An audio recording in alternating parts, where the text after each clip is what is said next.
El català no mola, els joves no el parlen i la música d'abans era millor. Quantes vegades heu sentit dir això? Avui som al barri del Poblenou de Barcelona per conèixer l'altra cara de la moneda.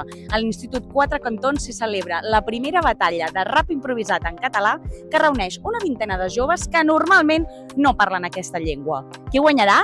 Som-hi! Joel, Jordi, al final rapejar en català és una excusa, no? Això que feu és una excusa per a què? Doncs per despertar moltes coses. El primer, connectar amb que tenim una cultura que és de totes i de tots, vingui d'on vingui, qui ve a Catalunya és català o catalana i per què renunciar a un patrimoni així, no?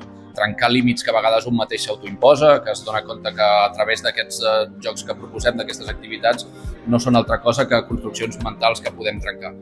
Però la pregunta més important és com viuen els joves aquests tallers de rap que el que busquen és fomentar el català en el seu dia a dia. O sigui, no veig malament que, per exemple, el col és fàcil, però després quan s'imposa tant de parlar en català, és que al final no ho acabaràs fent. Es pensa que no, però en veritat el jovent parlem català amb els nostres amics també. O sigui, hi ha gent amb la que parles més català, hi ha gent amb la que parles en castellà. Sí que és veritat que el rap sempre l'escoltem en castellà, és més habitual i potser no tenim un lèxic tan complet en català. Per exemple, a mi no em costa tant perquè llegeixo molt i tal, però sí que als meus companys els costa més entendre algunes paraules i tot això.